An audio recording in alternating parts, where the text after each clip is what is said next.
during a flight. A black pastor was asked to remove his cross.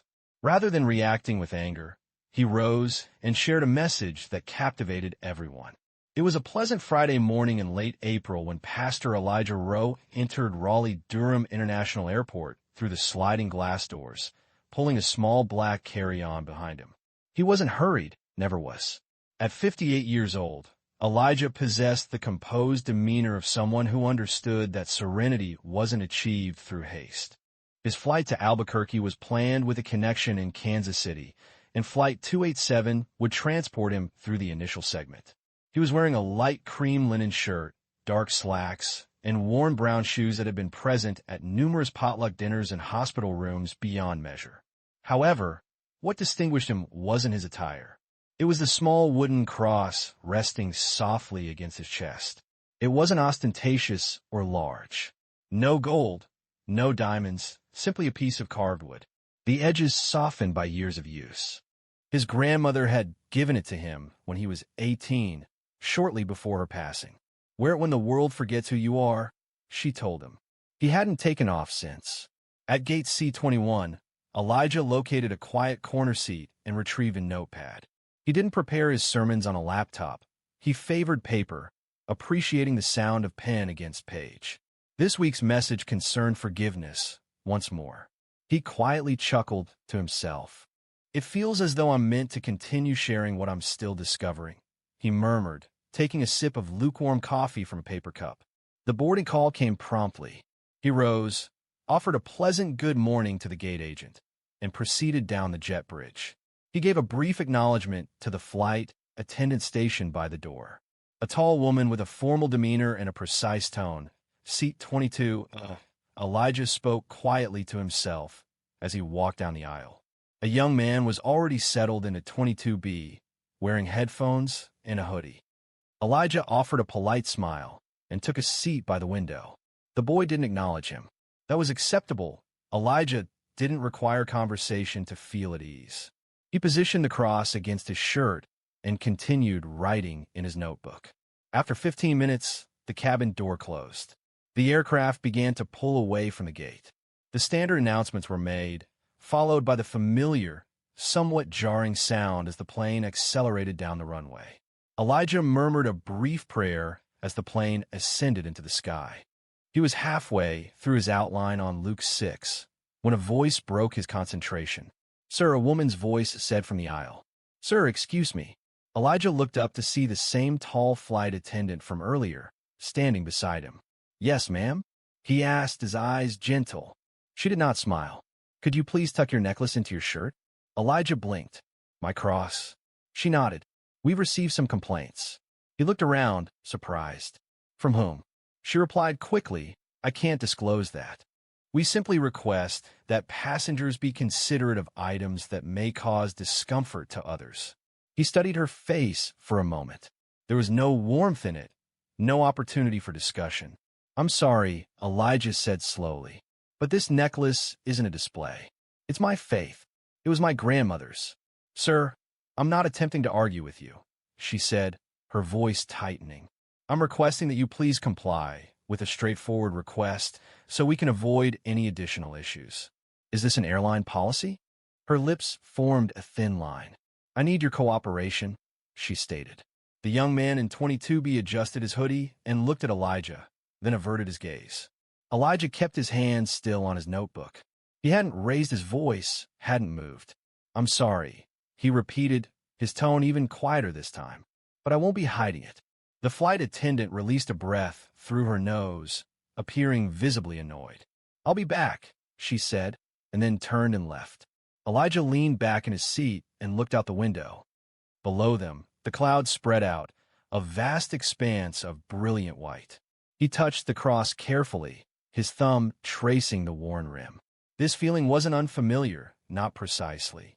Yet it felt altered, as if something had changed, though he couldn't yet identify what. The flight continued, and so did their discussion. The drink cart was 2 rows behind when she returned, without a smile, without warmth. She maintained the same rigid posture and that precise, formal tone, making each word feel like a protocol rather than an exchange. "Sir," she repeated, standing before Elijah's row, her arms now crossed. "I must ask you once more to secure the necklace." A woman, 2 rows above, expressed that she finds it objectionable. Elijah didn't reply immediately. He observed her intently. Her name tag indicated C. Densmore. Her uniform was immaculate, with not a single thread amiss. She repeatedly looked at the other passengers, seemingly searching for support or an observer. He focused his gaze forward. In row 20, a woman wearing a blue blazer and large sunglasses remained fixedly ahead. She didn't look back, didn't move restlessly, simply waited. "I understand what you're saying," Elijah responded steadily. "But I am innocent. I haven't spoken to anyone. I'm simply sitting here quietly. Why is this necklace causing a problem?" Claire Densmore's jaw tightened. "This isn't concerning your silence. It's important to be thoughtful. If someone finds something you're wearing upsetting, it's fair to ask you to modify it," Elijah stated calmly. "If someone is offended by my faith, I don't believe that gives them the right to suppress it." At that point, her tone changed. A hint of her composure faded. "You're being uncooperative," she said, her voice rising. "I am asking you respectfully, but you are being confrontational," and several heads turned. A woman situated 2 rows back extended into the aisle, observing. A man seated across from Elijah shifted his position to gain a clearer view. Elijah's pulse quickened, though his expression remained unchanged. He glanced toward the young man in 22B. The kid had retrieved his phone, subtly, not overtly. Screen angled upwards, thumb poised above the record button. "I'm not trying to provoke anyone," Elijah said, speaking deliberately. "But I won't conceal my cross. I won't take it away to accommodate another person's ease. I apologize." Claire expressed her disapproval. "Then we may have to escalate this," she stated firmly. "You're refusing to follow a directive from a flight crew member. That's a federal offense," someone exclaimed. "Are you serious?" Another voice inquired from a few rows back. A middle-aged man with a salt and pepper beard leaned into the aisle. "He's literally just sitting there," he observed. Claire disregarded him. "I'm going to inform the captain," she declared, maintaining eye contact with Elijah. "We'll handle this when we land." "Of course," Elijah responded. She turned and walked away again, this time with a quicker pace, speaking quietly to another flight attendant as she moved past the drink cart. The ensuing silence felt heavy. Elijah remained still in his seat, his pen still held between his fingers. The pages of his sermon notes shifted gently in the airflow from the overhead vent. Then a quiet voice emerged. "Sir," the boy beside him whispered, almost lost in the plane's hum. "I'm recording, just so you know, in case they attempt anything." Elijah slowly turned his head and offered the boy a thankful nod. "Thank you," he said softly. "I saw everything," the boy added. "She's way out of line," Elijah smiled slightly. "Sometimes it's not about the cross. It's about the person wearing it." The boy remained silent, but glanced down at his phone, which was still recording. 3 rows back, an older black woman whispered something to the person beside her. Her gaze met Elijah's for a brief moment. She offered him a subtle nod, as if acknowledging his presence and understanding his situation. That gesture carried weight. The intercom buzzed, and another attendant, not Claire, delivered a brief announcement regarding anticipated light turbulence. Standard procedure. However, the atmosphere on the plane had changed noticeably. Passengers were no longer solely focused on sleeping or entertainment. They were alert and observant. It wasn't the sort of attention Elijah desired, but his perspective had become secondary. Before the plane could land, an unexpected event occurred, one that even Elijah hadn't anticipated. By the time the plane stabilized after the turbulence warning, Claire Densmore returned to the aisle, but she was accompanied by another flight attendant. He was a younger man with dark hair and visibly nervous eyes. His name tag identified him as Jonas Worth, and unlike Claire, he lacked confidence in his demeanor. His steps were hesitant, appearing almost apologetic. "Mr. Rowe," Claire began, ensuring her voice carried to a significant portion of the cabin. "I've spoken with the captain. If you persist in disregarding crew instructions, we might need to take additional measures upon arrival." Elijah remained unperturbed. I would still appreciate knowing which policy I'm in violation of. You're becoming argumentative once more, Claire retorted. Jonas moved closer, observing the interaction. Perhaps we could simply... Claire interrupted him. Jonas, I'm managing this.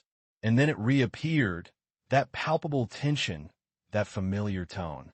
Elijah stayed seated, outwardly calm, though his heart raced.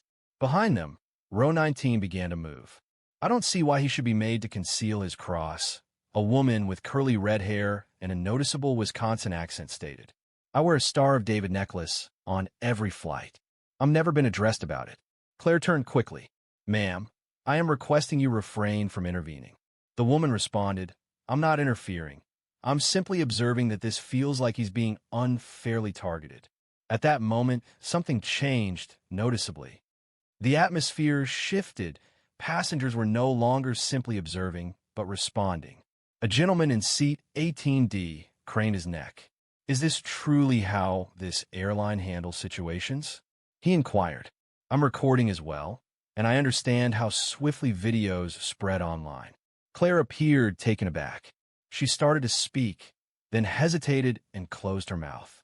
Elijah, Jonas said quietly, intervening and lowering his tone. Sir, I apologize truly. You've been entirely respectful.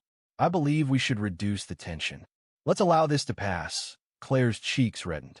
She looked at Jonas as if he had committed a betrayal. Then, with a visible effort to control herself, she hissed. He's disregarding a direct order. To do what? Elijah asked, maintaining his composure.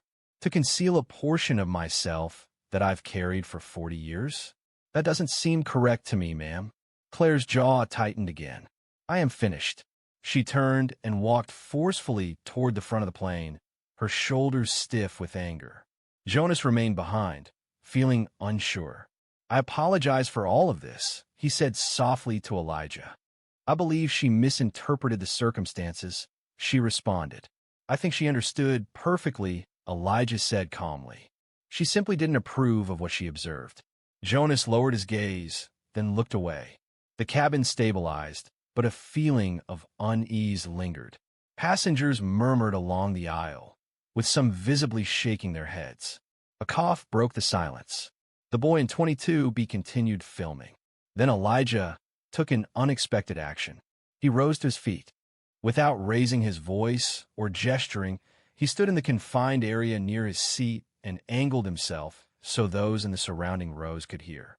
I don't often speak in public spaces such as this, he began, his voice steady but quiet. But I believe it's important to say something.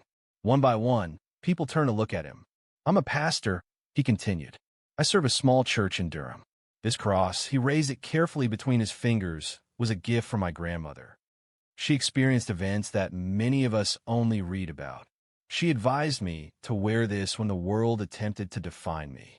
A brief silence followed. I have not removed it since her funeral. My reason isn't that I believe it improves me, but that it serves as a reminder to remain compassionate. Even when I am not shown kindness, a person in 24C covered their mouth. Another individual in 20F audibly sniffled. I understand not everyone shares my beliefs. I acknowledge and respect that, but I am certain I have acted appropriately. I remained still, adhered to every guideline, and attempted to be courteous, even when I felt diminished. He addressed Jonas directly. I do not require being asked to leave this flight. I pose no danger. I am merely a man traveling home to deliver a sermon on forgiveness on Sunday. The atmosphere on the plane was subdued, yet sometimes silence conveys more than words ever could, and the quietness wasn't going to last much longer. Claire had not reappeared since she departed. The whereabouts of Eleanor remained uncertain, whether she was in the galley, visibly upset, or once again speaking with the captain. It was unclear. However, the atmosphere in the cabin had shifted. It wasn't just one person standing. Instead, a sense of reality had permeated the space, manifesting in every hushed exchange and fleeting look shared among those seated within 30 rows. Elijah quietly resumed his seat, as if finishing a chapter in a novel. He sought no accolades and craved no validation. He simply released a breath. The young man next to him ceased recording, though he kept his phone in hand. "You sure you're pastor?" he inquired softly, a slight smirk playing on his lips. Elijah laughed. "Some Sundays I question it myself," he admitted. The young man chuckled and glanced at his phone screen. "That's already being shared. People need to hear things like that." A few minutes elapsed. Following that, the woman in the blue blazer, the one Claire had mentioned complained about, gradually turned from 2 rows forward. Her sunglasses were now removed. She appeared to be in her mid-50s, with a tense expression, yet there was a gentleness about her. I remained silent. She spoke in a matter-of-fact tone. Elijah lifted his eyebrows. "Mom, I never said I was upset. I didn't mention your necklace." The atmosphere became quiet once more. Several passengers who had been listening seemed interested. "She simply inquired if I was all right," the woman added, and I replied that I hadn't observed anything. "Are you suggesting Claire wasn't truthful?" Someone murmured behind Elijah. The woman in the blazer remained silent. She pivoted, appearing somewhat less confident. Jonas emerged from the front of the plane. His shirt now had a slight wrinkle, as if he's been twisting his hands. He stopped near Elijah's row and bent down a little, speaking quietly. "The captain is aware," he said. "And just so you know, you're not in any trouble. We're not removing you. There's no written reprimand." "Nothing." Elijah nodded. "Thank you for letting me know." Jonas expressed regret that things hadn't unfolded differently, noting that occasionally individuals carry emotional burdens that extend beyond physical luggage. Elijah offered a subtle smile in agreement, commenting that this phenomenon is evident in various settings, not just airplanes. Jonas paused, then continued, "I'm not sure if this is inappropriate, but would you be comfortable with me attending your church sometime? I used to go when I was younger, but it's been a long time." Elijah's smile widened. "Certainly. Please do. I'll be sure to reserve a place for you." Jonas gently touched the armrest before departing. As he moved back up the aisle, a woman seated opposite Elijah bent forward. "Pastor," she murmured, "thank you." He observed her. She appeared older, possibly in her 70s. A long green scarf adorned her, and her hands rested in her lap, as if guarding something delicate. "You didn't need to speak," she said, "but you did." "Sometimes silence can feel heavier than a voice," Elijah replied.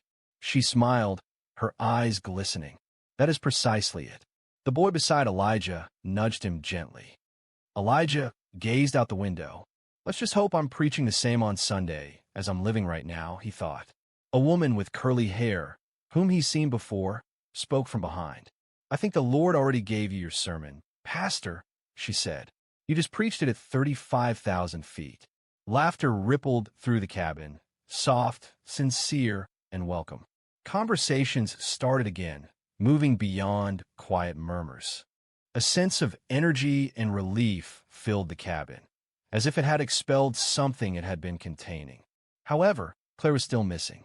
But when she ultimately returned, she would not be alone, and she would not anticipate what awaited her.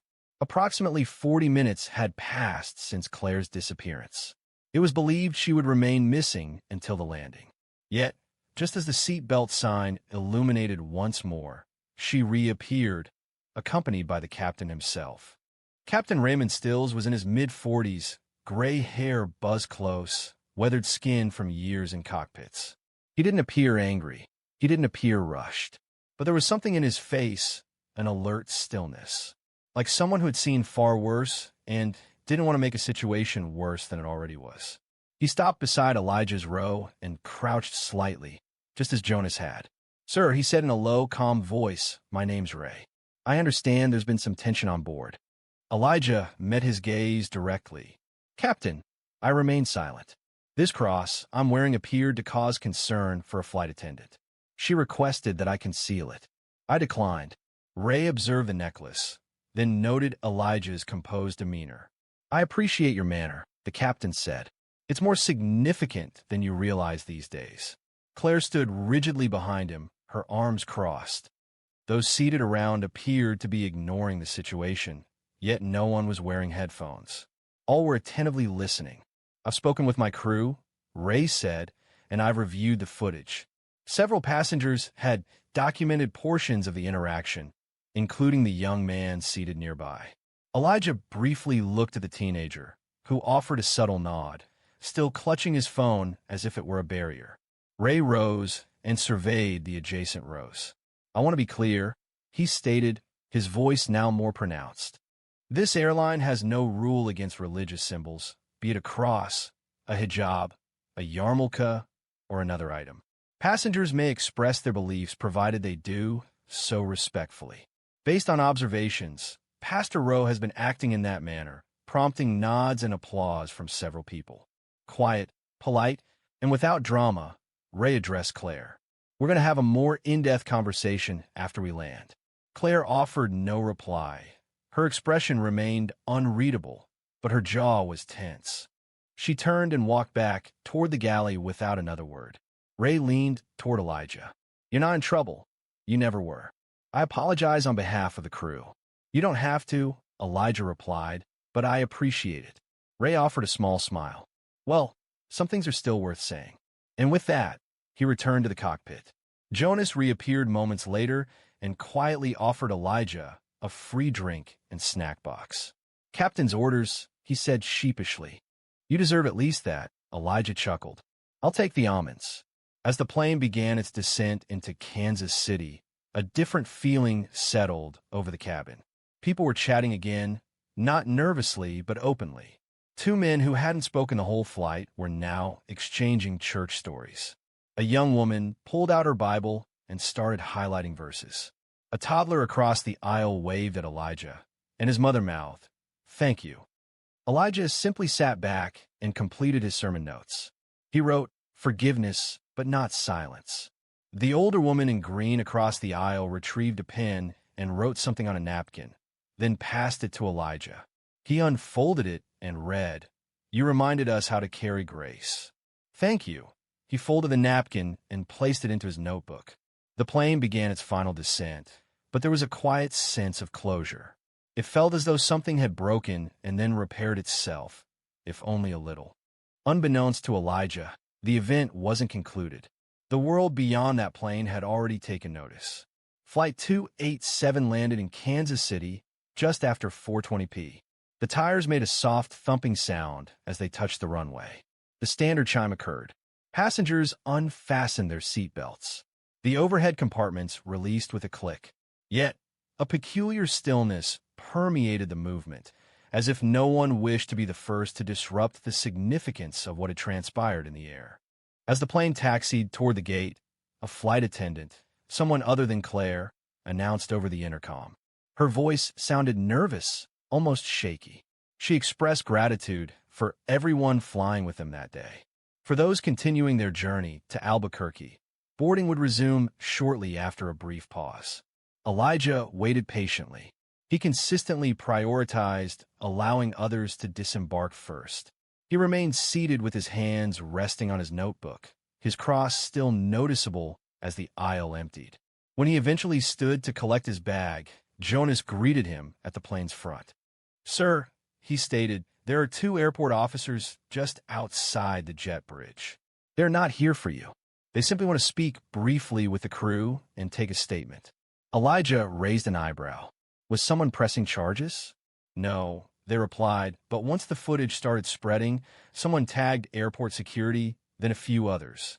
"I suppose people are watching." Elijah stepped off the plane and into the fluorescent-lit walkway. 2 officers stood to the side, but neither approached him.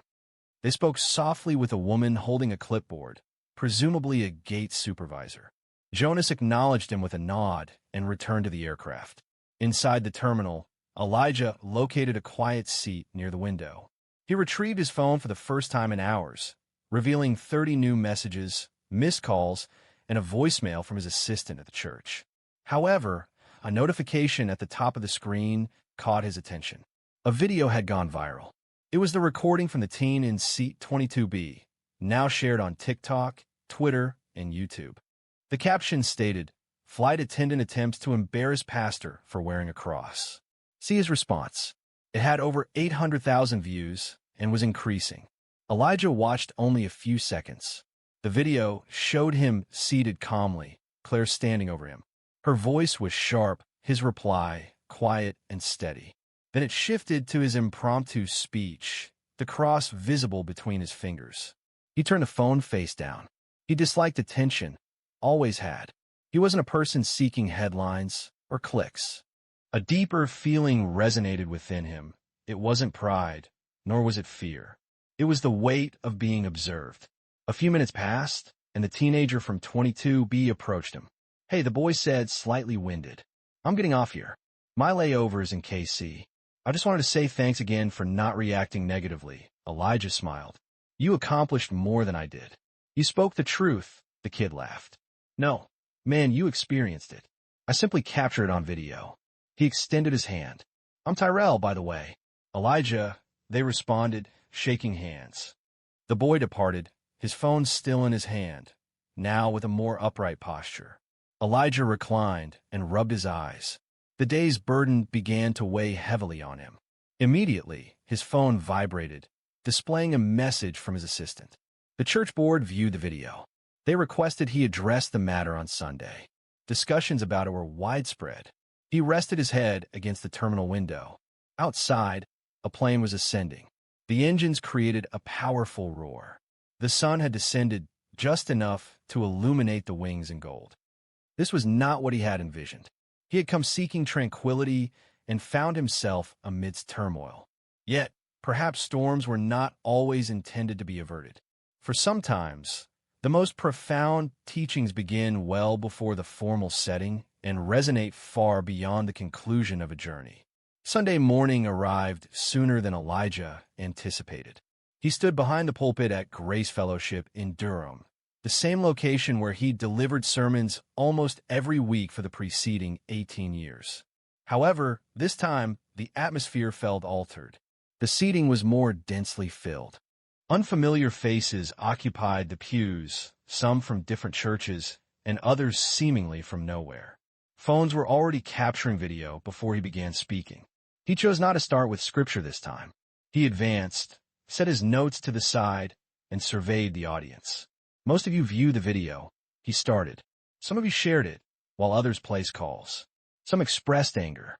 Some inquired why I didn't shout, why I didn't call her out, why I didn't fight back." He paused, allowing the atmosphere to become still. "I've considered that as well.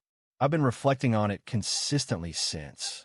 There were no microphone issues, no sounds of discomfort, just a quiet stillness. I remained composed on that plane, not from a place of fragility or fear, but because I've experienced enough to understand that the most prominent voice isn't always the most powerful. Occasionally, fortitude lies in remaining still when every instinct urges action.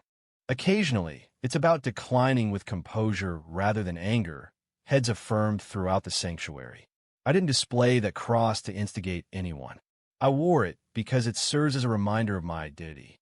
And when someone asks you to conceal the very essence that formed you, you are presented with two options: suppress your being to ease others, or remain steadfast and allow the resulting unease to reside with another. He glanced across the first row. Terrell was present beside Elijah's assistant. He offered a slight smile. The incident on that flight affected everyone. It highlighted how frequently we are instructed to be less assertive, quieter, and more accommodating. However, the reality is that one's beliefs, personal narrative, and cultural background are not liabilities. They are not something to be regretted, nor are they expendable. He touched the small wooden cross he wore and lifted it with care. "My grandmother gifted me this not for its appearance, but for its enduring significance. She told me, they'll try to take your voice. Don't hand them your silence, too." A low murmur ran through the crowd. Grief, pride, recognition. He took a deep breath. "I don't hate the woman from a plane. I'm not angry, but I hope she saw something that day that challenged her. And I hope we all remember, just because the world can't carry your truth doesn't mean you need to hide it." He stepped back. The congregation stood without prompting. It wasn't applause. It wasn't noise. A palpable sense of unity arose, as if a profound understanding transcended mere words. Following the service, Elijah emerged into the fresh spring air. Individuals approached him, extending handshakes, embraces, and cards. Some were visibly moved to tears.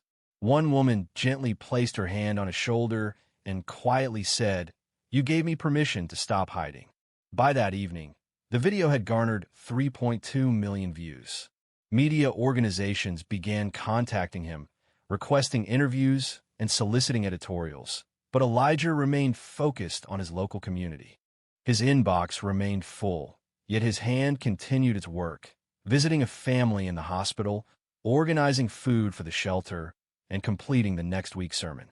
The cross never left his neck, and for each story that arrived concerning someone standing up, speaking out, or simply choosing not to shrink, he'd whisper a quiet prayer. Not for praise, but for courage. The kind that doesn't roar, just the kind that remains. Because real change doesn't always begin with a protest or a headline.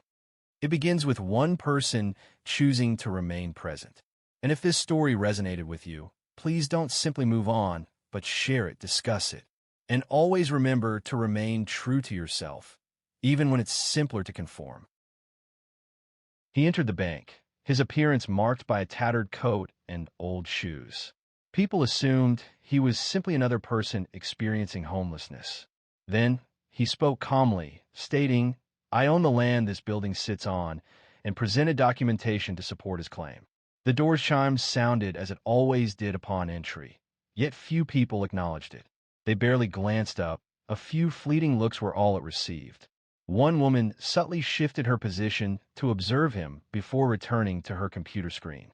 Another took a sip of her coffee and rolled her eyes, murmuring something to the teller beside her. A man entering the space appeared out of sync with the surroundings, not threatening, simply different. The environment consisted of shiny glass, polished tile, and Bluetooth headsets visible behind the counters. This was Morris Coltrane Langston, age 62, with a thick gray beard. His coat was 2 sizes too large, and his jeans suggested a past no one wished to explore. He moved deliberately, not due to age, but with caution. Each step felt significant, as if he were assessing his place within the setting. He approached the counter where Brittany was working. She offered him a brief look. "Sir, a bank card or ID is required for withdrawals," she stated plainly. Morris offered a gentle smile, though it seemed weary. "I don't require a withdrawal. I need to discuss property," he said. Brittany's eyes widened slightly. She glanced at her colleague, who was visibly trying to contain laughter. "Property?" she asked. "Yes," he confirmed. "I believe I own the land this bank is built on." At that moment, the laughter erupted. The message originated from Cliff Yarrow, the assistant branch manager, who had approached, arms crossed.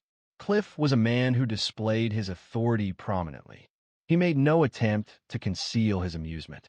"Sir, I believe you are at the incorrect building," Cliff stated. "This is not the county records office. You cannot simply enter and declare ownership of a bank." "I did not say I own the bank," Maurice responded, his voice quiet. "I said I own the land. There's a distinction." Now, all eyes were upon him. The security guard, identified as Lee, who typically appeared to be checking his phone near the door, stood up straighter and moved forward. Cliff questioned, "Do you have any paperwork to back that up?" Maurice slowly reached into his coat pocket. For a moment, Lee reacted, conditioned by experience to anticipate a potential threat when a black man reached into a pocket. However, Morris's movements were unhurried and non-threatening. He carried the envelope deliberately, as if accustomed to it. He produced a thick, crumpled packet. The pages were yellowed with worn edges, having been folded and unfolded numerous times. At the top, it read, "Franklin Delroy, 1913 land deed." Below that were stamped legal seals and notary signatures. "I've held on to this since my father passed," I said. "And he kept it since his father passed," Maurice added. The deed belonged to a black-owned cooperative that obtained plots throughout this section of Knoxville during the Reconstruction era. I tapped the envelope gently. "This confirms my grandfather did not sell the land. It was leased. Ownership returned to us following a default, though this information was never shared." Brittany's smirk disappeared. Lee stopped scrolling. Cliff cleared his throat. "I believe it's time for you to leave, sir," he stated. "I think it's time someone examines the contents," Maurice said calmly. Then, an unexpected event occurred. A man from the office furthest to the left, John Delgado, the branch manager, emerged. He had been observing through the glass for the preceding few minutes. He requested the documents. Morris provided them immediately. John escorted them back to his office. A period of silence followed, lasting briefly. Subsequently, 5 minutes elapsed, then 10. Eventually, John appeared. His expression was altered. "Connect me with regional compliance on the line." Immediately, he stated. As phones began to ring and conversations grew concerned, Maurice remained still at his position by the counter. He was anticipating something, and they all understood, instinctively, that it wasn't a monetary request. Cliff walked back and forth behind the teller row, massaging the back of his neck, as if that would aid his comprehension of what he's heard. John Delgado continued on the phone, speaking in brief, strained sentences to someone at corporate. His office blinds were partially closed, but every few seconds, a glimpse of his face emerged from the gap. He wasn't smiling anymore. Brittany stood uncomfortably at her station, looking sideways at Maurice, who hadn't moved from his position. His hands were folded, and documents rested gently on the counter in front of him. "Do you want to sit down?" she finally asked, her voice softer. Maurice shook his head. "I've done enough sitting in my life." A man in a tailored suit and thick-rimmed glasses walked in briskly from a back entrance. His ID badge read Gerald Tisdale, Regional Property and Compliance. He went straight to Delgado's office without a word. Moments later, John opened the door again and waved for Maurice. "Sir, would you mind stepping in for a moment?" Maurice nodded once and retrieved his envelope. His boots made a slight scuffing sound against the tile as he entered the office. As the door closed behind him, the remaining staff members quieted. No one spoke. Even the security guard adjusted his position, uncertain whether to remain nearby or act as if nothing was occurring. Inside, the atmosphere was tense. "Mr. Langston," Gerald stated cautiously, "I've reviewed the original deed and the tax history you provided. Could you please tell us where you've been keeping these documents?" "My father kept it in a box of his belongings," Maurice responded. "He was a carpenter, building houses in Alcoa and Maryville before his knees failed. After he passed away, I kept the papers in a locker at a storage unit I used when I lacked permanent housing." Delgado appeared astonished. "You're saying this land was never sold? That the trust was still active?" Maurice retrieved a smaller, more recent envelope and gave it to Gerald. Inside was a typed letter from a small firm in Chattanooga, a probate specialist named Lena Fry, confirming the lapse in city filings and the reversion clause in the original agreement. The letter was dated 6 months ago. I only found it after she assisted me in reviewing some of my dad's old files. "Thought it was junk at first," Gerald said, staring at the paper. His mouth opened a little, but he didn't speak. "Legally," Maurice explained, "this building stood on land that was part of my grandfather's estate. The lease agreement had been temporary. As the bank underwent mergers and changes in ownership over the years, the arrangement wasn't renewed. They simply built on the land, presuming no one would inquire." Delgado rubbed his temple. "That represented decades of transactions," Maurice stated, "and not a single one examined the records far enough back. Everyone seemed to think the past had resolved itself." Gerald rose quickly and gazed out the office window. "We need to involve legal right away," he stated. "Already done," John responded quietly. A voice drifted from outside the office, speaking too loudly. Why would a homeless man return for this now? What would he possibly do with a piece of land beneath a bank? Inside, Maurice noticed. He glanced towards the window, then resumed looking at Gerald. "I didn't come for money," he said.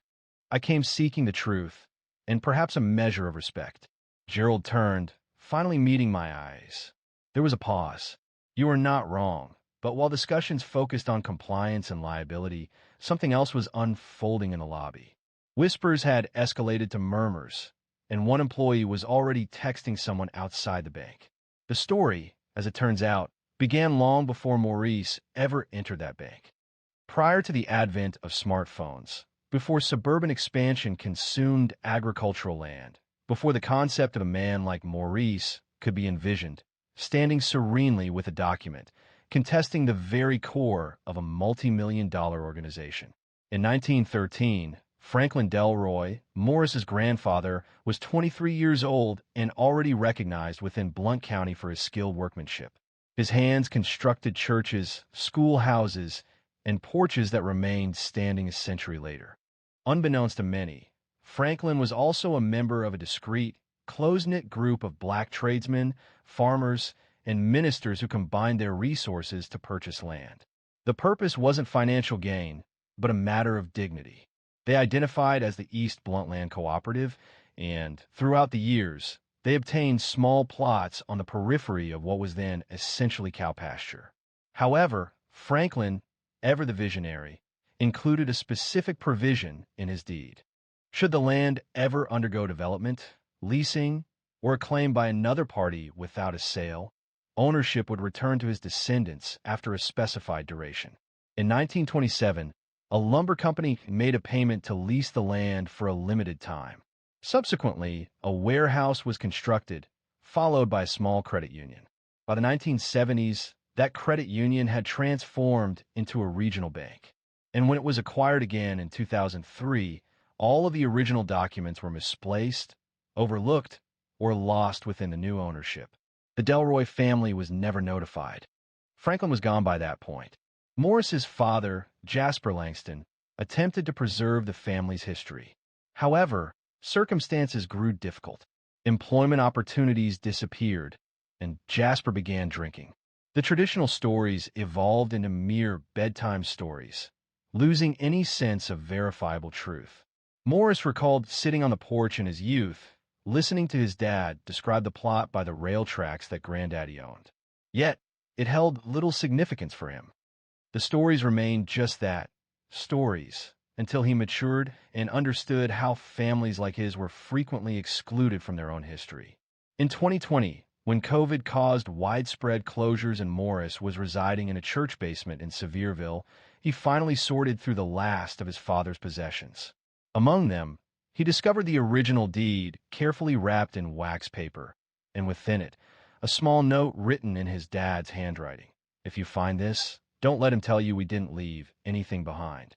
Morris took that note with great importance. He dedicated months to research at the public library. He made trips to the county clerk's office. He consulted with Lena Fry, the probate attorney who remained professional when he shared the story with her. She located the land records and carefully compared parcel numbers, and she verified his findings. The land, now valued at millions, had been leased, not sold. The original clause remained in effect.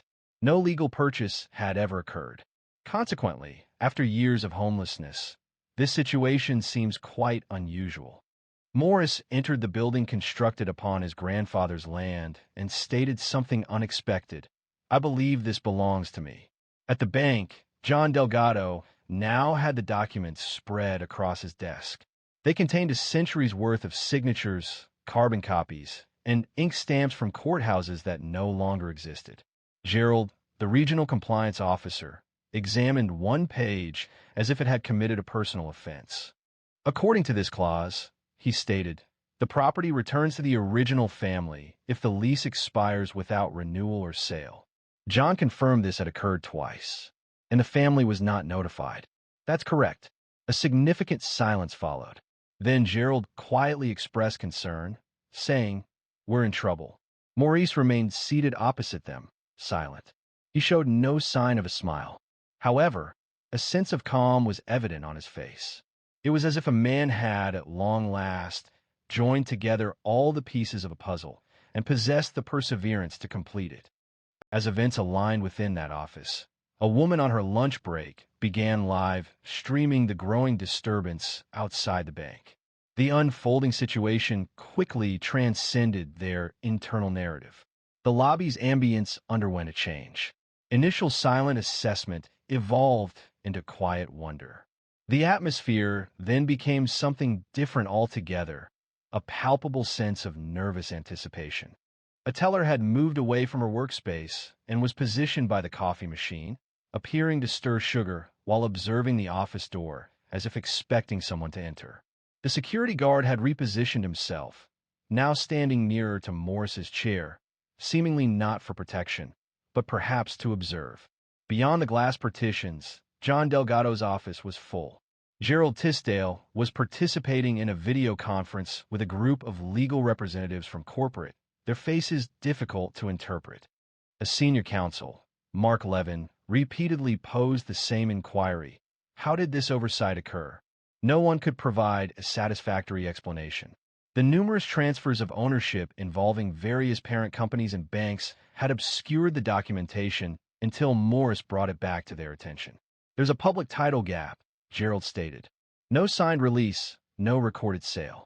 The reversion clause was never satisfied. Mark Levin moved closer to the screen. Does this man, Langston, possess the original documents? John stated that he has more than just documents. He has lineage, and we verified the parcel data. It's the same land. The only alterations were the asphalt and steel constructed upon it. Mark pinched his nose. Okay, here's what we need. Secure a release from this man. Offer a small settlement. Remove him from the building before the press arrives.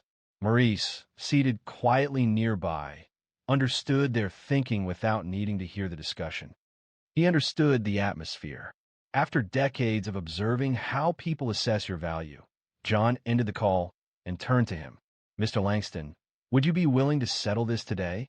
We could quietly arrange compensation, something equitable. Morris folded his arms.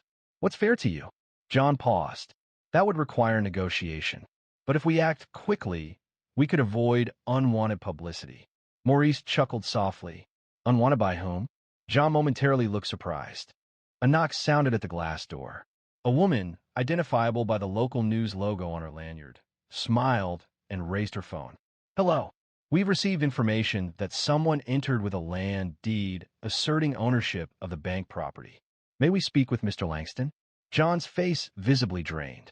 Who informed you? A voice from the lobby murmured. The live streams have exceeded 12,000 viewers. Morris rose to his feet deliberately.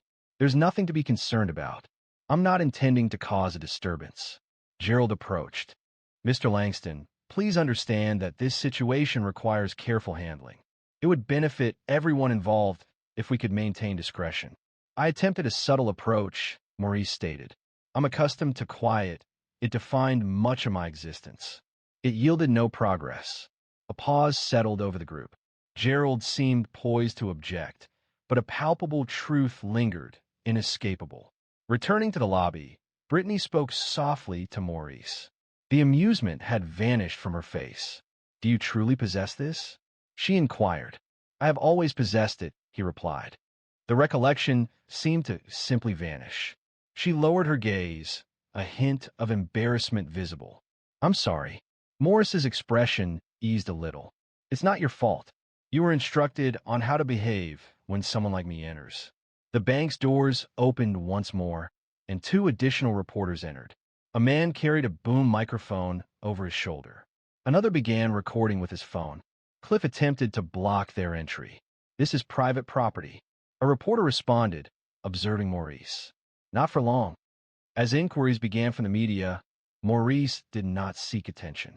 He instead glanced back at the familiar envelope he held, the one that held his family's history across generations, and understood it was time for the world to know it. Maurice needed no microphone. He needed no formal announcement. He simply needed to remain where he was. That was sufficient. A reporter, a woman in her 40s named Kimber Rowland from WBR, approached.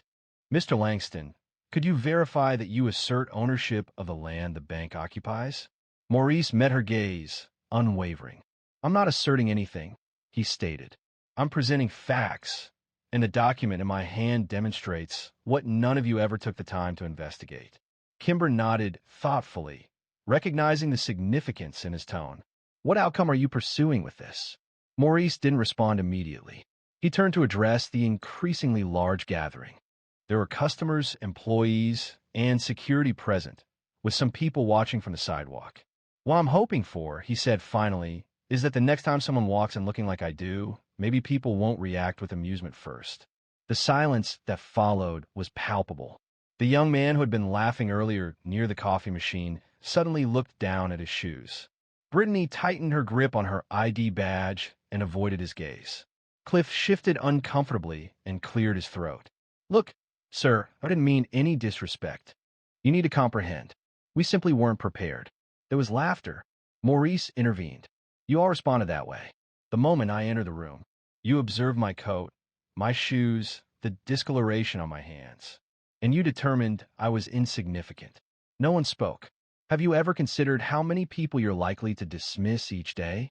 Moving around here as if you possess all the knowledge, as if you've already assessed someone's narrative merely by viewing their exterior.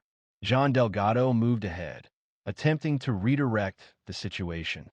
Mr. Langston, we are ready to offer a formal apology and begin settlement negotiations. Maurice gave him a drawn-out, weary look. Do you still believe this concerns finances? A teenager with a camera phone murmured to his friend, out of view of the reporters, Dude, this person is really committed. Observe the documents. Kimber, perceiving something more significant, inquired, Where have you been until now? What prompted you to come forward at this time? Maurice sighed, not in annoyance, simply in contemplation. Following my dad's passing, I lost interest in matters of this nature. I was preoccupied with basic survival, taking on sporadic jobs like roofing, welding, and janitorial work whenever available. Maintaining stable housing proved difficult when people avoided direct interaction. I experienced periods of both prosperity and hardship, followed by even more challenging times. He paused. There were nights I slept under bridges and mornings I cleaned the same floors people used to ignore me. However, I never discarded that envelope. The memory of every shelter I stayed in, every town I passed through, remained with me. He held it up gently. It's all I had left from a man who believed we were worth more than people thought. And one day, I simply grew weary of silence. A woman from the crowd spoke softly. You kept the deed all these years? Maurice nodded. 50 years it stayed in our family. Passed from one calloused hand to another, Kimber asked. And what now? He surveyed the bank lobby, his gaze lingering on each employee who had assessed him that morning. What now? He repeated. Now you recall my name. From a corner location, Gerald spoke to John. This is going to be a public relations disaster. However, the individuals within the bank weren't observing Gerald. They were observing Maurice. Truly observing. Some for the first time, as if a barrier had been removed. Not just from his narrative, but from theirs as well. You believe I was unseen? Maurice stated softly. I remained present. You simply didn't observe carefully enough. However, the outside world had already begun to notice. They perceived a man who brought more than just a deed to that building. He carried evidence that dignity isn't derived from affluence. It arises from steadfastly maintaining one's identity. By the following morning, the narrative had spread beyond state lines. Every local news station in Tennessee aired a rendition of it. Some reported inaccuracies. A report suggested Maurice had assumed control of the bank, a claim that proved false. Nevertheless, the message spread. Residents of Blount County, particularly older individuals, began searching through attics and storage boxes, questioning what they might have overlooked. College students shared excerpts online with accompanying text, such as this exemplifies generational theft. To them, Maurice wasn't a news item. He represented an alert and a sign. At the bank, the situation quickly worsened. Legal representatives from the corporation arrived from elsewhere. Security personnel were now joined by local police officers patrolling the parking lot, employed for crowd management. Demonstrators had assembled along the sidewalk, displaying cardboard signs. Their messages included phrases like respect land rights. Not just a deed, a legacy. He was right all along. Maurice hadn't organized the gathering, nor had he requested anyone to attend, yet they came. Inside the building, the atmosphere was tense. Gerald Tisdale was pacing once more, his face flushed as he managed calls from corporate and press liaisons. John Delgado was in his office, with the blinds completely shut, feeling the burden of everything. Maurice was in the break room, drinking coffee from paper cup. Never thought I'd be allowed in here, he remarked, mostly to himself. Kimber Rowland had returned, and her camera crew was filming quietly from the parking lot. She wasn't trying to create problems.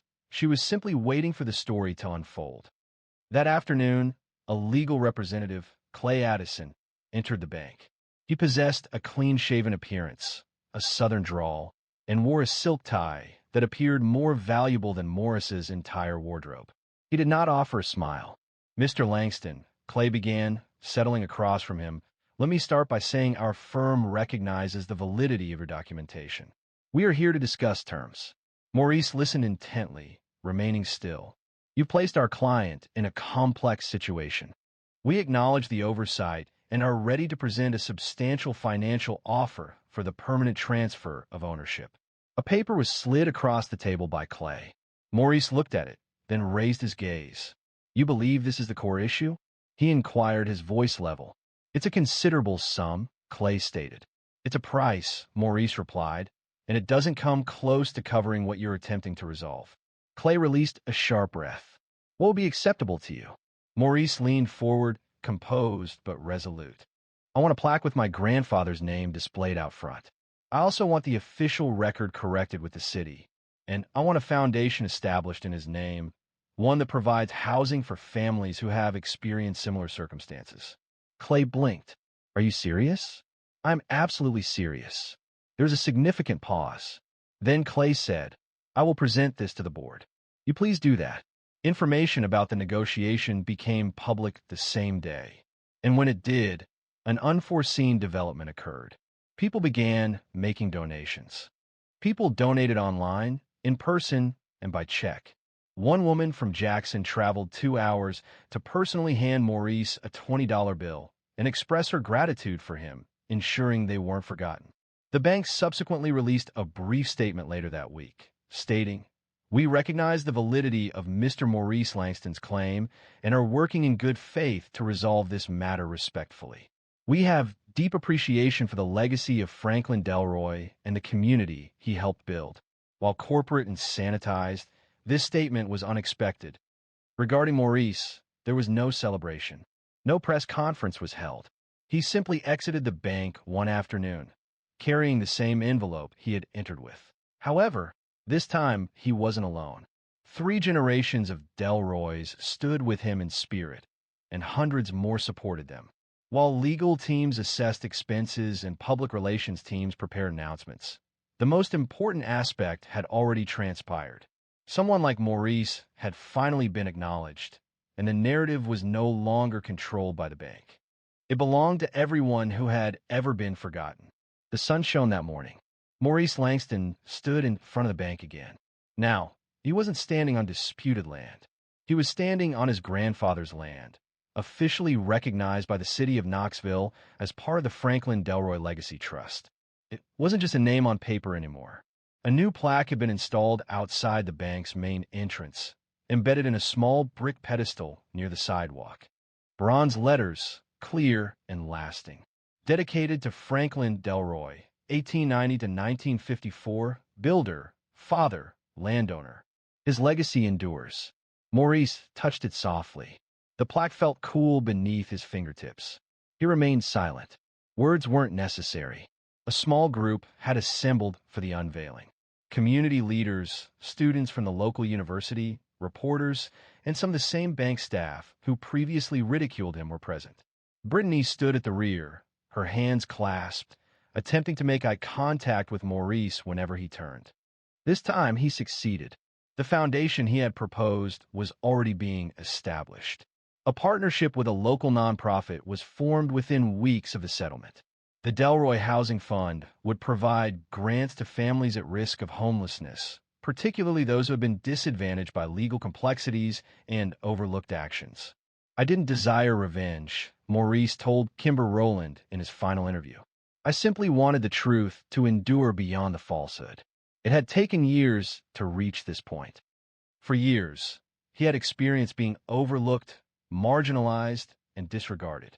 However, the instant he entered through those glass doors, holding a creased envelope and a legacy of suffering, things began to shift.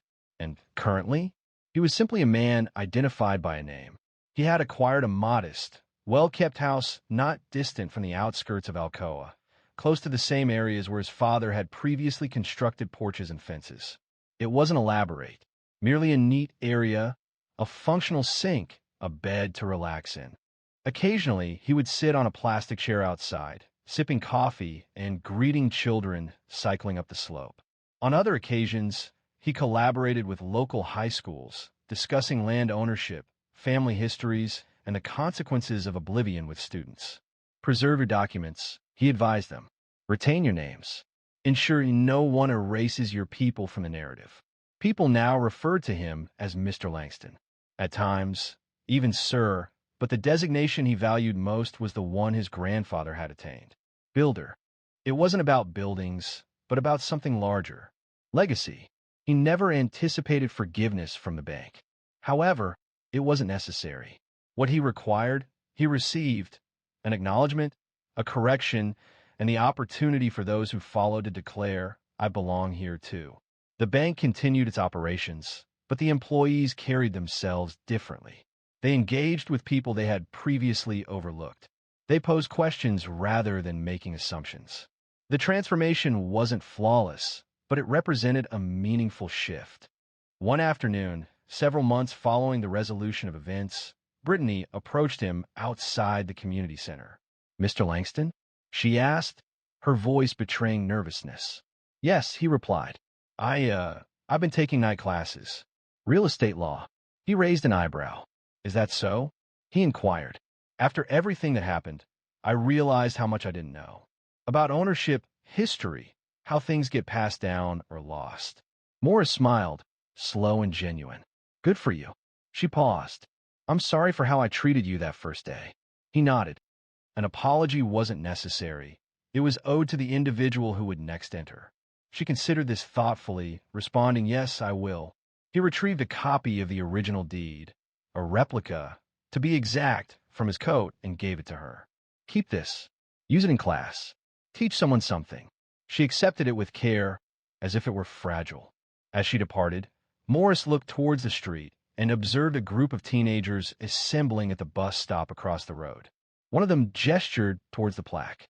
The others drew closer to listen. He remained silent, allowing them to continue. He simply observed, a quiet sense of pride welling up within him, as his grandfather's name emerged in the discussion once more. Perhaps that's how genuine transformation truly begins. Not through rage, nor solely through the pursuit of justice, but through remembrance and the bravery to keep it alive. Should you experience a feeling while hearing Morris's narrative, do not hold it back. Spread it. Discuss it. And if there's a family name you haven't mentioned in some time, vocalize it. The impact of legacies endures only when we actively preserve them. Subscribe for more stories that illuminate the true meaning of dignity. A 10-year-old black boy spoke honestly. His teacher publicly embarrassed him before the entire class, but a more significant moment occurred when his father, the mayor, entered the room silently. This incident began immediately following the morning announcements at Oakwood Elementary in Topeka, Kansas. The bell had just sounded, and the noise of chairs moving and students taking their places echoed throughout the classroom. Mrs. Trudy Holbrook was positioned at the front, arms crossed as usual, tapping her pen against the whiteboard. She was a teacher known for her rigid approach, prioritizing rules over warmth. For most students, she was acceptable, strict, but reliable. 10-year-old Malik Jefferson was seated by the window in the third row back. He was one of those students who didn't speak often, but when he did, people paid attention. Not because he was boisterous, but because he always conveyed his thoughts with purpose. He felt a surge of quiet satisfaction that morning. The night before, his dad had held a significant press conference regarding new scholarships for underserved communities. Malik had watched him on television and believed the entire city was now aware of what he already knew. His dad cared. As Mrs. Holbrook reviewed the day's plans, she announced a special visitor would be coming to the school on Friday. She stated that someone from City Hall would be present, adjusting her glasses as she spoke. "They hadn't informed me of the person involved." Malik's hand rose slightly. "Yes, Malik?" she inquired, her tone already showing irritation. "I believe it could be my father," he stated calmly. "He mentioned he was traveling here this week. He holds the position of mayor." The room fell silent. Several children glanced around. One girl murmured, "Wait, is that true?" Mrs. Holbrook looked at him. She then released a brief, abrupt laugh, more of a derisive sound. "Oh, Malik, that's quite imaginative," she remarked, extending the final word as if it were hurtful. He didn't smile, didn't laugh, just sat there, eyes forward. "I'm not making it up," he said softly. "He's Mayor Jefferson," she said, her smile fading. "Malik, this is a place for learning, not for telling stories. If the mayor were your father, I think we'd all know by now, don't you?"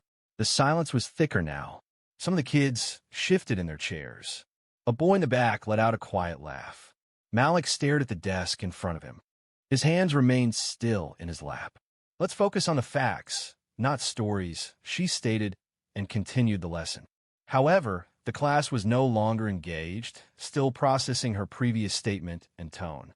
The words were not simply dismissive, they held a sharper edge, conveying a message. "Someone like you couldn't possibly be someone like that, son."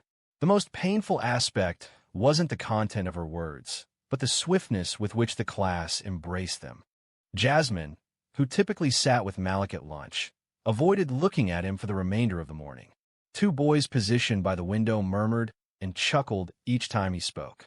Malik remained silent for the rest of the lesson, not due to fear, but because he felt it wasn't worthwhile. Afterward, that same day, in the hallway, his friend Bryce approached him close to the lockers. "Hey man," Bryce said, sounding somewhat unsure. Malik didn't pause. "Yeah," Bryce acknowledged slowly. She didn't need to phrase it that way. Bryce looked down, thinking she believed he was lying. Malik offered a hesitant shrug, suggesting she tell the principal. Wouldn't make a difference? For a moment, Bryce couldn't respond. Inside the classroom, Mrs. Hallbrook resumed teaching as if nothing had occurred. She likely assumed the incident was resolved. A student had made a false statement, and a teacher had corrected him. Case closed. But that's the nature of words. They don't always fade when the school day ends. The events didn't remain confined to the classroom, as someone beyond those walls had become aware of what occurred and intended to speak out. By Thursday morning, Malik felt uncomfortable. He woke up early, as he always did, dressed, and sat through breakfast with his mom, who observed his unusual quietness. He remained largely silent. He wasn't one to express complaints. That wasn't how he was raised. Nevertheless, a weighty feeling settled in his chest. The feeling lingered, the sting of speaking honestly and being met with derision. As he entered room 204, Mrs. Hallbrook had already begun writing the warm-up exercise on the board. The classroom appeared identical to the previous day. The same rows of desks, the same posters on the walls, the same teacher present. Yet, something felt different. Students whispered more frequently than usual. Several glanced in Malik's direction before quickly averting their gaze. He noticed Jasmine whispering to a classmate, her eyes flickering towards him, a giggle escaping her lips. Then came the moment that reignited the tension. Mrs. Hallbrook started a history lesson, focusing on community leaders and local government. The situation felt heavy with irony, enough to fill the entire school. As she wrote the names of elected officials on the whiteboard, she briefly looked at Malik and gave a smile, but it lacked warmth. "You know," she said, addressing the class, "we should always be cautious about feigning a different identity. Honesty is particularly crucial for significant positions, such as mayor or governor." She refrained from mentioning his name, yet the effect was unmistakable. Every eye in the classroom shifted toward Malik, as if by design. He remained composed, lowering his head and recording the date in his notebook. "Let's return to the facts," she continued, her smile unwavering. "It's easy for anyone to claim they're the mayor's child. That assertion isn't enough. Verifiable evidence is what truly matters." A chuckle arose from somewhere in the rear of the classroom. The release was sudden, a brief moment where the pressure gave way. She made no effort to restrain it. In fact, she seemed to find it amusing, as if she's told a perfectly executed jest. However, to Malik, it wasn't a jest. It wasn't an instruction either. It was a disguised humiliation, presented with a formal demeanor and a whiteboard marker in her hand. He tightened his grip on his pencil, not to damage it, merely to maintain composure. Bryce was in the front row, visibly uneasy, his mouth slightly parted as if he had something to say but couldn't articulate it. The remainder of the lesson passed quickly. For the first time, Malik didn't volunteer any answers, didn't offer to read aloud, and didn't even complete the worksheet. During recess, he walked the edge of the playground by himself. No one inquired about his well-being. They were preoccupied with continuing to laugh at the joke. Bryce rejoined him again, close to the jungle gym. "You really should tell someone I did," Malik said. "Who?" "My mom." "Is she going to call the school?" "She told my dad." Bryce blinked. "Wait, the mayor, Malik nodded. There was a pause. "What's he going to do?" Malik looked out past the fence. "He said I should keep showing up." That sounded simple, but it hit hard. Malik didn't need his dad to yell or storm the building. He needed to know someone still believed him. And he did. That afternoon, while students engaged in silent reading, Mrs. Holbrook introduced the topic of respecting authority. She posed several questions and then stated, "And naturally, we must not pretend to be someone we are not to achieve that authority. Such actions would be dishonest and disrespectful to genuine leaders in our community." She then made eye contact with Malik for a moment that felt deliberate and directed towards him. He looked up at her and then lowered his gaze to his book. Mrs. Holbrook turned away, likely believing the issue was resolved. Perhaps she thought her brief remarks had restored order to the classroom, that the lesson had been conveyed, and her authority reasserted. However, she was unaware that another individual had listened intently and was approaching to ensure the lesson she believed she was imparting would be entirely revised. The dining hall at Oakwood Elementary was a noisy area, not due to disorder, but because of established habits, trays making sounds, chairs scraping, juice boxes opening. But that Thursday, a different sound was present, a sound that lingered around specific tables and focused on one name, as if it were a mark. Malik was seated opposite Bryce at the far end of table 5, pushing the tater tots around on his tray. He hadn't touched his chocolate milk, which was unusual. Typically, it was the first thing he consumed. Bryce spoke softly, drawing closer. "People are still discussing it. I'm aware of that. I overheard Ava mention her mother said Mayor Jefferson's son attend a private school." Malik glanced up, his brow raised. "Yes, I attend a private school. I only transferred here 2 months ago. My mother wanted me nearer to her workplace." Bryce rubbed his head. "I suppose people just prefer to think you're being deceptive. They'd rather believe that than accept that I'm telling the truth." They both looked down the table, where 2 kids were giggling and whispering, glancing back and forth at Malik. One of them, a boy named Derek, leaned over and said, "Just loud enough. Guess anyone can say their dad's the mayor now, huh?" Malik didn't answer. Bryce stood up halfway, then stopped himself. "Not worth it," Malik muttered. The whole room felt colder, even though the sun poured through the windows like any other day, but kids had a way of carrying an echo. A statement, once made, lingered like a marble on a tile surface. It didn't disappear simply because the speaker stopped. Jasmine walked past their table accompanied by 2 friends, and one of them murmured, "He still thinks he's the mayor's kid." That was the instant Bryce rose to his feet. "You'll need to be quiet," he stated, his voice wavering a little. People turned to look. Jasmine appeared surprised briefly, then folded her arms, were merely expressing what everyone is already thinking. Perhaps it was time for everyone to reconsider perspectives like those of Mrs. Holbrook. A noticeable change occurred. Several students visibly reacted, some widening their eyes. A few even murmured quietly amongst themselves. Bryce quickly took a seat, his heart racing. Malik remained silent, simply observing his friend. For the first time that day, a faint smile touched his lips. However, lunch continued. A girl named Kaylee, seated at a nearby table, raised her hand partway and said, "Wait, I saw Mayor Jefferson last year at the ribbon cutting at West Park. Didn't he have a kid with him?" Bryce turned to her. "Yeah, that was Malik." She squinted. His hair was different. It was shorter back then, Malik said, finally speaking up. Kaylee stared at him. A few kids at her table grew quiet. One appeared unsure. Another leaned in and whispered something. Gradually, the doubt started to diminish. The structure remained intact, but it shifted slightly. That's often the beginning. Not with a declaration or an explanation, but with uncertainty, quiet, and absence in the usual sounds. When the bell signaled the end of lunch, Malik took his tray and rose. He didn't hurry, and he didn't droop. He moved with the composure of someone possessing knowledge that others lacked. Bryce followed. As they headed back, passing Mrs. Hallbrook's classroom, they observed her standing close to the doorway, talking to a different teacher. She noticed them but didn't smile. She simply observed. For 1 second too long, Bryce looked toward Malik. "She knows your dad's coming, doesn't she?" Malik replied. "He said he'd stop by today." They didn't converse much after that. There was nothing further to discuss. Rumors had spread throughout the building, and whether people accepted them was irrelevant, as the truth still had more to reveal about that classroom, because something significant was already unfolding and was nearer than anyone realized.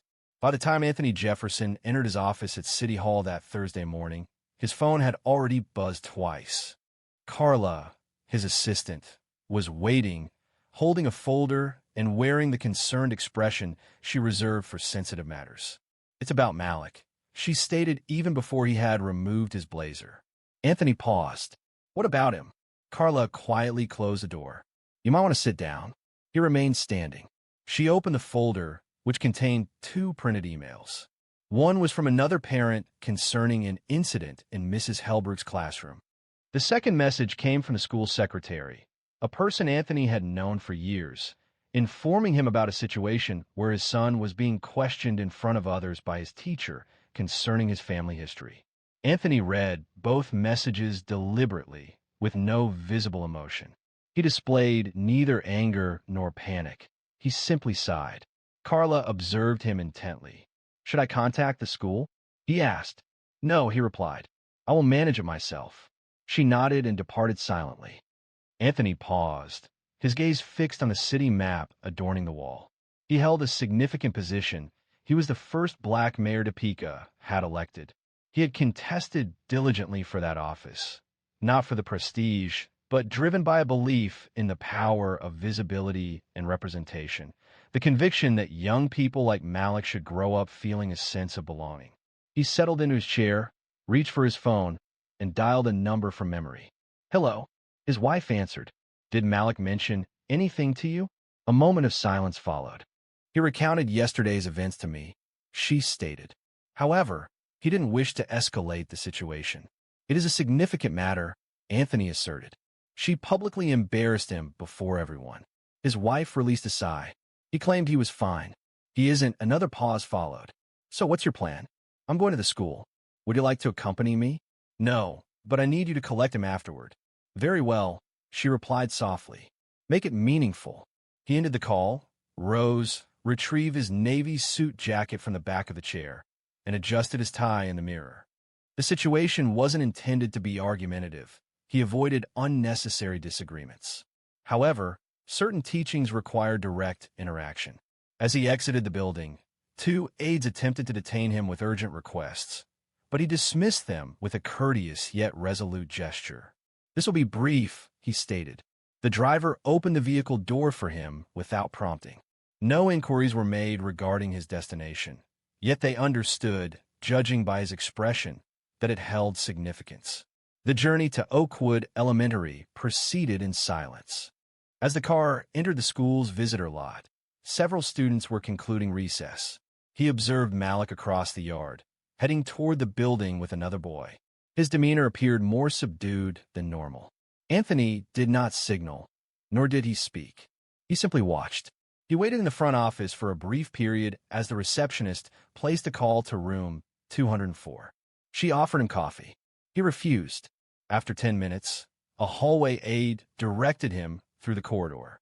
He proceeded deliberately, not due to apprehension, but to observe his surroundings.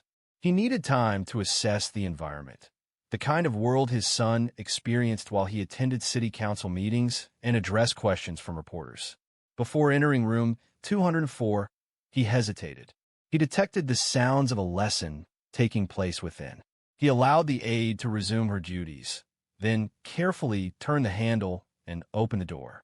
The lesson abruptly ceased, 30 sets of eyes fixed on the doorway. Standing there, tall, poised, and not smiling, was Mayor Anthony Jefferson. Unbeknownst to those in the room, this visit wasn't related to politics. It concerned fatherhood, truth, and ensuring silence wouldn't prevail. The classroom fell silent, as if someone had pressed pause. Mrs. Holbrook's mouth slightly opened. Her marker remained suspended in the air, paused halfway, through writing civic responsibility on the board. She didn't move for a moment. Every student's attention shifted from her to the man standing at the entryway. Malik glanced up. He paused momentarily. It wasn't due to apprehension, but something different.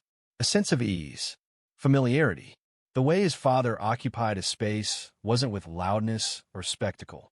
It was with an inherent quality, a kind that didn't solicit focus. It simply existed. Mayor Jefferson entered, without haste, without agitation. He didn't appear upset. He didn't appear self-satisfied. He appeared like a man who was fully aware of what had been stated, and who wanted it to end. Mrs. Holbrook initiated the conversation. Mayor Jefferson, acknowledging with a single nod, responded, "I'm sure it is." She moved aside a little uncomfortably, almost as if making room for him, even though she appeared somewhat displaced. The mayor surveyed the surroundings. "I'd like to address the class briefly, if that's acceptable." She paused. "I hadn't been notified of I won't take long." She retreated further. Anthony Jefferson then turned to the students. "Some of you are familiar with me, and others may not be. I am Anthony Jefferson. I serve as the mayor of this city.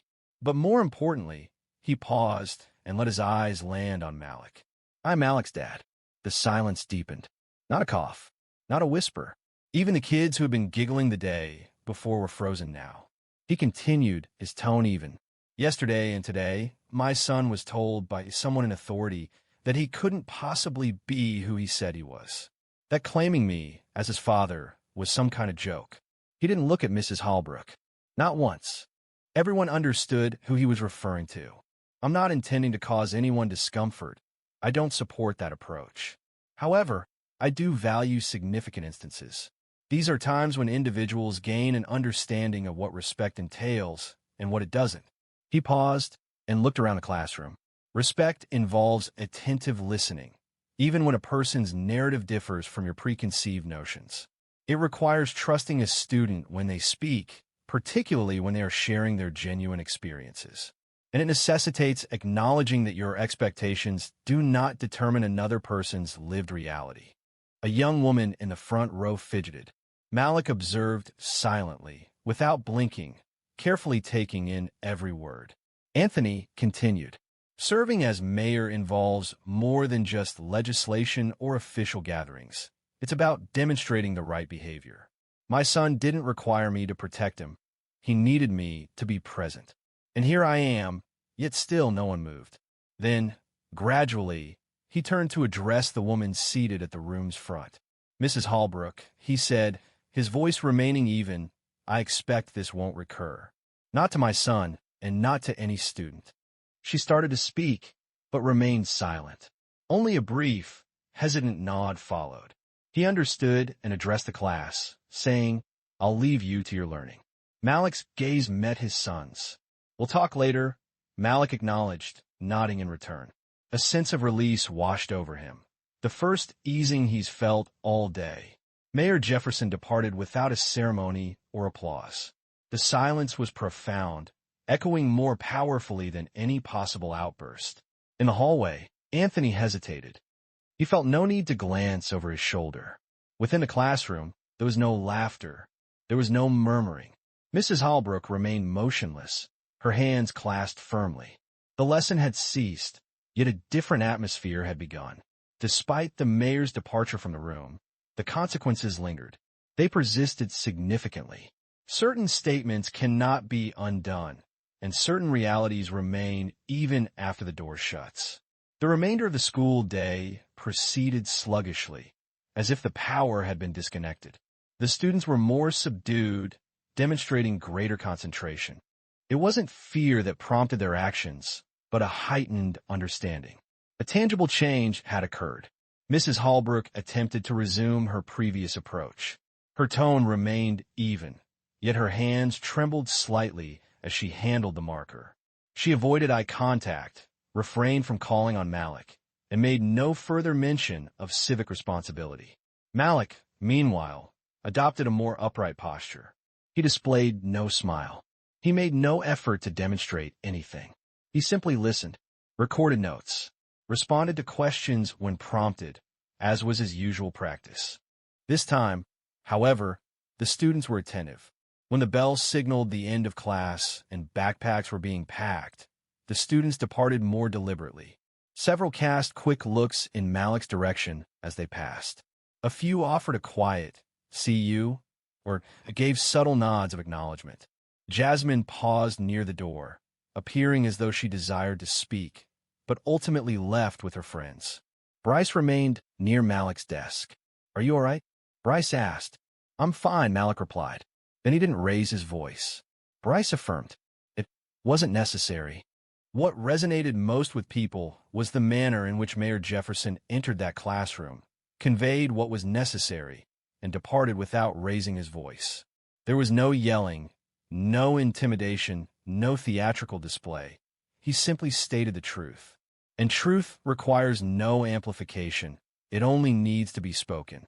Subsequently that afternoon, Mrs. Hallbrook sat alone at her desk as the halls emptied. Her fingers paused above her keyboard, a blank email draft displayed before her. The expression in Anthony Jefferson's eyes lingered in her thoughts. It wasn't anger, nor cruelty, simply disappointment, and a certainty as if he'd witnessed similar actions repeatedly and was weary of them. She replayed her words, not only those spoken to Malik, but those spoken near him about him. The sarcasm, the tone, the incredulity, they now reverberated, prominent and unwelcome. No reprimand had been issued. No public exposure had occurred. However, the sense of shame was genuine, and it remained. She closed the email without composing a reply. Later that evening, Malik was on the couch completing his homework when his dad entered the room. He loosened his tie and sat down next to him. "You conducted yourself admirably," Anthony remarked. Malik looked up. "I didn't do anything." "You didn't yield, you didn't recede, and that's significant," his father responded. Malik shut his notebook. "Why didn't you speak to her earlier?" he inquired. "I wanted you to develop your own voice initially," his father explained. However, when someone discredits your reputation in front of a group of people, it's no longer a subtle matter. It becomes a public affair. And I don't allow public disrespect to go unaddressed. Malik paused briefly. He observed that she appeared frightened, and she should have felt responsible. A period of silence followed, where they felt at ease and were being truthful. Subsequently, Malik's mom brought in dinner. The television displayed the evening news in the background. The school remained quiet. There were no announcements or public discussion, but the necessary events had transpired. The following day at school, an altered atmosphere prevailed. It wasn't a miraculous resolution, but a palpable shift. Mrs. Hallbrook addressed the class with a more subdued demeanor. She refrained from excessive corrections or a manufactured apology, and the sharpness was absent from her voice. Her eyes no longer expressed frustration when Malik raised his hand. And when he briefly referred to his father in a writing assignment, she remained silent. Malik's classmates gave him more room. Some even showed him a quiet deference, not due to his father's identity, but because of how he had dealt with the situation. Calm, honest, steadfast. These were the qualities that resonated. However, even as the familiar patterns returned, one thing became evident. The truth had been disseminated, and the surrounding hush had finally ceased. The Monday following, the school hallways were as lively as they always were. The sound of sneakers on the floor, the clang of lockers, and the echoes of laughter filled the hallways. Yet, a subtle change had occurred, not only in room 204, but throughout the entire school. Students were no longer speaking about Malik in hushed tones.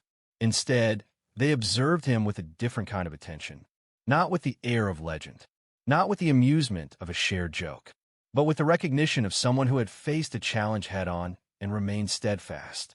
Malik walked through the hall with Bryce, as was their usual routine. But Bryce was the first to recognize it. Students seemed to make way a bit faster. Some even offered silent nods as they passed. It wasn't from fear, it was a sign of respect. It wasn't solely because Malik's dad held the office of mayor. It was Malik's own quiet confidence, which needed no justification. At lunchtime, Jasmine finally went to their table. "Hey," she said, holding her tray. Malik looked up. "Hi." Malik paused. "I just wanted to say, I didn't mean to laugh. I didn't think it was amusing. I don't know." He reassured her. "It's all right," he said. "Just, please don't participate next time." She acknowledged him, seeming slightly ashamed, and left. That's the nature of change. It doesn't always manifest as a significant event. Occasionally, it comes through uncomfortable dialogues and understated choices. Mrs. Holbrook never issued a formal apology. However, during the subsequent week, she began phrasing her inquiries differently. She included Malik more frequently. She smiled, but not with that rigid, artificial expression. It was presented in a manner suggesting an attempt at improvement, even without expressing it verbally. She also sent a handwritten, brief note home at the end of the week. Malik continues to contribute insight and maturity to the classroom. "Thank you for raising such a respectful young man." His father read it in the kitchen and remained silent. He simply handed it to Malik and offered a quiet nod of approval. In the weeks that followed, Malik's name was no longer solely connected to his father. Children began sharing stories about how he consistently provided the best answers in science class. They recalled how he assisted Ava in locating her missing library book.